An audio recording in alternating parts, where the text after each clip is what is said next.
नमस्कार देवी सज्जनों, आज है वर्ल्ड हार्ट डे। हार्ट जो कि हमारे शरीर में बताता है कि शरीर जिंदा है। वैसे तो खून को पंप करने का काम करता है, बहुत सारी चीजें जो कि एक हार्ट करता है, लेकिन हम इस हार्ट का देखभाल या यूं कहें कि हम इससे काम तो बहुत ज्यादा ले रहे हैं, लेकिन इसका ख्याल नहीं रख रहे हैं। तो आज वर्ल्ड हार्ट डे के दिन हमारे साथ हैं मंगलम प्लस मेडिसिटी हॉस्पिटल से डॉक्टर संजीव गुप्ता जी। सर, आपका बहुत बहुत स्वागत है। नमस्कार सर, मेरा सबसे पहला सवाल ये होगा कि इन दिनों हार्ट रिलेटेड प्रॉब्लम्स इतनी क्यों देखी जा रही है?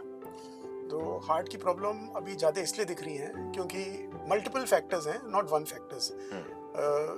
फैक्टर्स हैं कि people are not sleeping adequately, media पर रहते हैं, देर से सोते हैं, सो इनएडुकेट स्लीप, स्ट्रेस जो क्वांटिफाई नहीं हो सकता किसी भी तरीके से, सबको अपना अपना स्ट्रेस है, कोई टॉलरेट करता है, कोई नहीं टॉलरेट करता है जी। Smoking, people who are smoking they are at a higher risk, lack of exercise, family history जी, obesity मोटापा, excess of salt intake। तो ये सारे फैक्टर्स हैं जो कंट्रीब्यूट कर रहे हैं जी टू क्रिएट द चांस कि प्रॉब्लम कैन अकर अर्लियर। और क्योंकि यंग लोग हैं उनमें ये प्रॉब्लम्स थोड़ी ज़्यादा दिख रही हैं, specifically related because they are so busy in their work कि वो टाइम नहीं निकाल पाते सब चीज़ को मैनेज करने के लिए, तो इट इज़ गेटिंग एग्रीवेटेड। और हो सकता है उसमें कोविड का भी कुछ कंट्रीब्यूशन हो, but we don't know about that. लेकिन मैं जब केसेस सुनता हूँ तो कई बार लोग कार्डियक बोलते हैं, कई लोग हार्ट अटैक बोलते हैं। मैं इसमें कभी डिफरेंस नहीं कर पाया, ये अलग अलग क्यों है? तो वेरी गुड सवाल। कार्डियक अरेस्ट और हार्ट अटैक दोनों अलग अलग चीजें होती हैं। हार्ट अटैक के कारण कार्डियक अरेस्ट हो सकता है, बट जरूरी नहीं है कि कार्डियक अरेस्ट हार्ट अटैक के कारण हो। तो कार्डियक अरेस्ट एक सडन चीज होती है, धमाके से हुई, आदमी चलते चलते गिर गया। नॉर्मली इसलिए होता है कि दिल की धड़कन ऊबड़ खाबड़ हो जाती है, इसलिए कार्डियक अरेस्ट होता है, जिसके लिए पेशेंट को तुरंत कार्डियोपल्मोनरी रिससिटेशन चाहिए होता है। तो जहाँ भी हुआ है तुरंत आदमी का चेस्ट मसाज होना चाहिए, उसको रेस्पिरेशन देना चाहिए, इलेक्ट्रिकल डिवाइसेस होती हैं जिससे शॉक देके उसको रिवाइव करना चाहिए और फिर उसको अस्पताल भेजना चाहिए to find out the cause of cardiac arrest.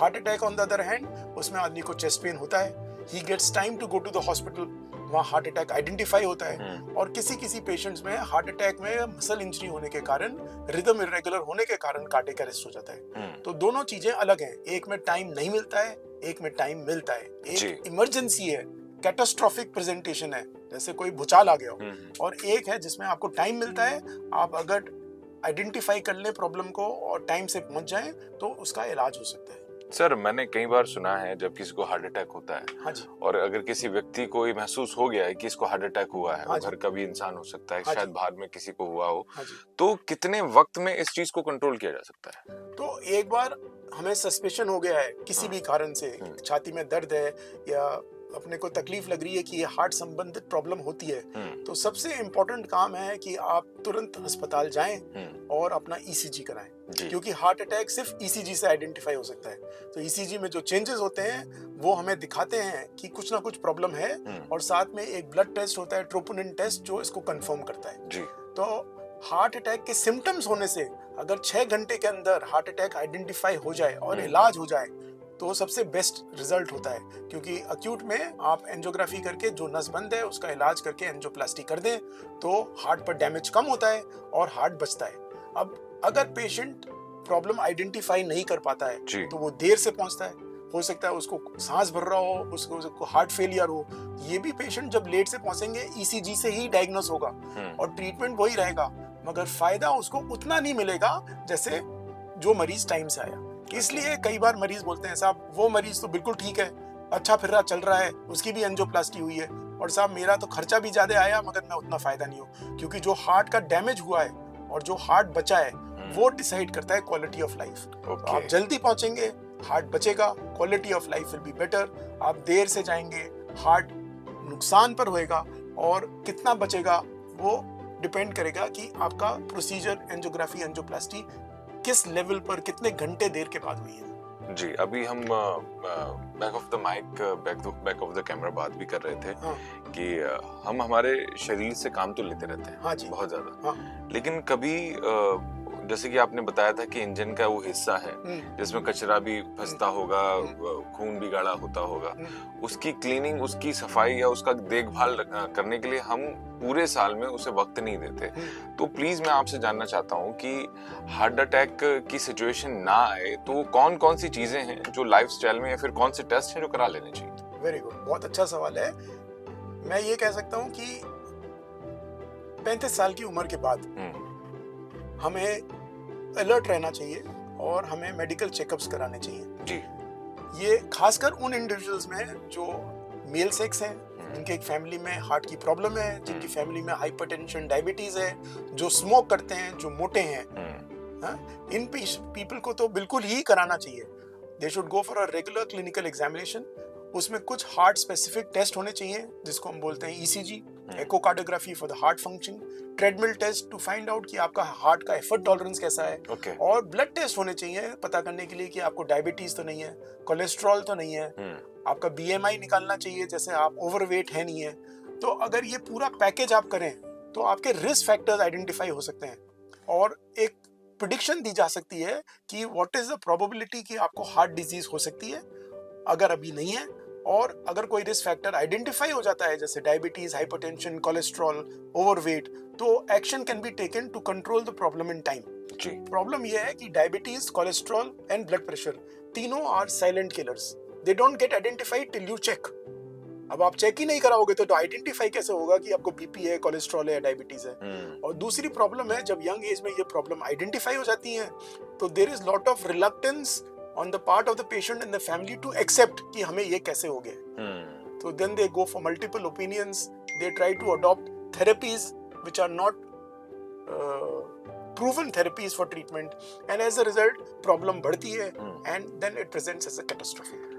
बहुत सही बात बताई सर आपने, और मैं आपसे ये भी जानना चाहूंगा कि कितने सारे लोग इस वक्त हमें सुन रहे होंगे।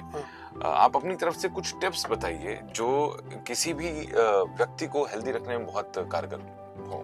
तो टिप्स हैं बहुत सिंपल और स्ट्रेट फॉरवर्ड, और ये टिप्स हर आदमी को अपने लाइफस्टाइल के हिसाब से अडेप्ट करनी चाहिए जी। तो फर्स्ट इज कि उसको एक्सरसाइज करनी चाहिए। एक्सरसाइज का मतलब नहीं है कि वो मैराथन दौड़े, रोज जिम करे। 30 to 45 minutes of walking at your own pace. If you can do 5 days in a week, it is good. But this has to be regular. That is the first thing, exercise. Second is eat healthy. तो हम ये नहीं कहते कि आप सब कुछ छोड़ दीजिए, but try to eat at least 5 days in a week healthy food, which means you eat green leafy vegetables, you have nuts, you avoid red meat, you eat nuts, you avoid red meat, you avoid non-veg. घी का उपयोग कर सकते हैं मगर उसकी मात्रा कम करें, milk P सकते हैं मगर स्किम मिल्क पिएं। तो these are the dietary modifications जो आप कर सकते हैं, जो भी आपको लगता है उचित हो। अगर आप स्मोकिंग कर रहे हैं तो यू हैव टू स्टॉप, ये तो डिब्बे पर भी लिखा है। ड्रिंकिंग लिखा है तो drinking you have to stop. वजन आपका ज्यादा है तो वो अगेन एक्सरसाइज से ही काम में आएगा और डाइटरी रिस्ट्रिक्शन से काम में आएगा। और अगर आपके फैमिली में हार्ट की प्रॉब्लम है या आप मेल आदमी हैं तो आपको ज्यादा सावधान होना चाहिए कि भाई मैं अपनी स्क्रीनिंग रेगुलरली कराऊं और अगर प्रॉब्लम हो तो वो टाइमली आइडेंटिफाई हो जाए। वाह वाह वाह वाह सर, आज वर्ल्ड हार्ट डे के दिन जो आपने हमें बातें बताई हैं बहुत ही मतलब यूजफुल हैं। ये अक्सर चीज़ें पता लगती हैं जब हम किसी डॉक्टर से 1-to-1 करते हैं, लेकिन आज फेसबुक के माध्यम से, इस वीडियो के माध्यम से बहुत सारी जानकारी जो है लोगों को पहुंची है। जाते जाते मैं आपसे जानना चाहूँगा लोगों को क्या सलाह देना चाहेंगे आज वर्ल्ड हार्ट डे के दिन? तो मेरी सलाह यही है आप लोगों को कि heart is a very important organ of the body जिसको हम ज्यादा अहमियत नहीं देते हैं। शरीर सोता है मगर हार्ट तो सोता नहीं है, वो 24 घंटे बाय 24 घंटे काम करता रहता है। More than 1 lakh times it beats per minute in a day. तो ये हार्ट को आप संभाल के रखिए, बचा के रखिए, और उसको बचाने के तरीके हम लोग ने अभी डिस्कस किए हैं। उन चीज़ों को आप अपनाइए जैसे आप एक क्वालिटी लाइफ जी सकें और आपको आगे कठिनाइयाँ कम हो। सर, वर्ल्ड हार्ट डे के दिन मैं आप सब जितने भी लोग इस वक्त देख रहे हैं, मैं ये कहना चाहूँगा कि सर ने जो सारी चीज़ें बताई हैं कोशिश कीजिएगा कि उन्हें फॉलो करें। कुछ सारी चीज़ें जो सर ने बोला कि क्योंकि हमारी तो इस इंटरव्यू से भी पहले बहुत ज़्यादा बातें हुई हैं, तो सर ने बोला जो चीज़ आपके हाथ में है उसे तो आप सही कर लीजिए, जैसे कि आपकी डाइट, आपका कोलेस्ट्रॉल, आपकी वर्किंग लाइफ, जो कि आप एक्सरसाइज नहीं करते हैं, इन सब चीज़ों को तो आप सही कर सकते हैं, जो आपके हाथ में है। जितनी कोशिश हो सके उतना आप सही कीजिए। अब एक सिगरेट के पैकेट पे इतना बड़ा लिखा होता है कि इससे कर्क रोग होता है, इससे बहुत दिक्कतें हो जाती हैं, तो क्यों नहीं आप जागते हैं। Thank you so much sir हमारे माय एफएम के स्टूडियोज में आने के लिए, और बहुत अच्छा लगा कि आपसे बातें करके मुझे भी बहुत सारी चीजें पता लगी, और उम्मीद है हमारे दर्शकों को भी पता लगेगी। Thank you so much sir हमारे साथ बनने के लिए, and happy world heart day. Happy world heart day.